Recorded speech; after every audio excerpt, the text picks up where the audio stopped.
15 ஆண்டுகளுக்கு மேலான பழைய வாகனங்களை திரும்ப பெறும் ஸ்கிராப்பிங் திட்டத்தை கொண்டு வர தமிழக அரசு திட்டமிட்டிருக்கு.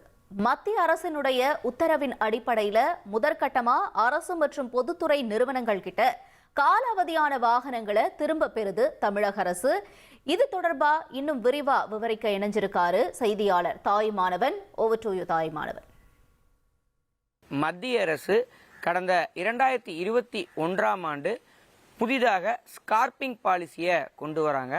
இந்த பாலிசி என்ன அப்படின்னா 15 ஆண்டுகளுக்கு மேலான வணிக பயன்பாட்டிற்கு இருக்கக்கூடிய வாகனங்கள், அதாவது மஞ்சள் நிற பதிவெண் கொண்ட வாகனங்களை திரும்ப பெற வேண்டும். அதாவது அந்த வாகனங்களுக்கு எக்ஸ்டென்ஷனாக அனுமதி கொடுக்கக்கூடாது என்பதை முன்னிறுத்தி அந்த பயன்பாட்டை ரத்து செய்யக்கூடிய வகையில் 15 ஆண்டுகளுக்கு மேலான இந்த வகை வாகனங்களை பயன்படுத்தக்கூடாது என்ற ஒரு அரசாணையை வெளியிடுறாங்க. அதன் தொடர்ச்சியாக சம்பந்தப்பட்ட அனைத்து மாநிலங்களைச் சேர்ந்த மாநிலத்துக்குமே ஒரு உத்தரவு வழங்குறாங்க. என்னன்னா, இத்தகைய பதிவெண் கொண்ட வாகனங்களுக்கு மாற்றாக புதிய வாகனங்களை பயன்படுத்தும்படியும் இந்த வாகனங்களை அளிப்பதற்காக ஒரு ஸ்கார்பிங் கொள்கையை உருவாக்கி வாகனங்களை அளிப்பதற்கான நடவடிக்கையை மேற்கொள்ள வேண்டும் என்ற ஒரு உத்தரவு வழங்குறாங்க. மாநில அரசுகள், ஒரு சில மாநில அரசுகள் தான் அதை பின்பற்றுறாங்க. குறிப்பாக கர்நாடகா, குஜராத், அதேபோல் மகாராஷ்டிரா மற்றும் டெல்லி உள்ளிட்ட 4 மாநிலங்கள் இதனை முழுமையாக பின்பற்றிட்டு வராங்க.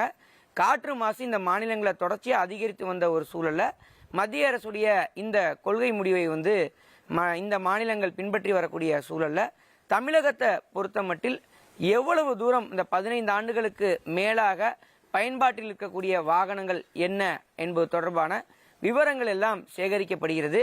அதன் தொடர்ச்சியாக இந்த வாகனங்களை மீண்டும் இயக்குவதற்கு சிறப்பு அனுமதி என்பது தமிழக அரசால் வழங்கப்படுகிறது. 15 ஆண்டுகளுக்கு மேலான வாகனங்களை முற்றிலுமாக சாலைகளில் இருந்து அகற்றக்கூடிய வகையில் மாநில அரசுகள் நடவடிக்கை எடுக்க வேண்டும் என்ற ஒரு உத்தரவு வழங்குறாங்க. இதன் தொடர்ச்சியாக தமிழக அரசும் அதற்கான முன்னெடுப்பை எடுக்க இருக்கிறது.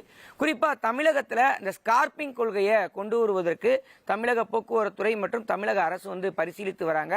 குறிப்பாக ஸ்கார்பிங் கட்டமைப்புகளை வலுப்படுத்தக்கூடிய வகையில் முக்கியமாக அதற்கான ஒப்பந்த புள்ளி கோரப்பட்டு 2 to 3 நிறுவனங்களுக்கு அதற்கான அனுமதி என்பது வழங்குவதற்கான நடவடிக்கையை தமிழக அரசு எடுத்து வராங்க.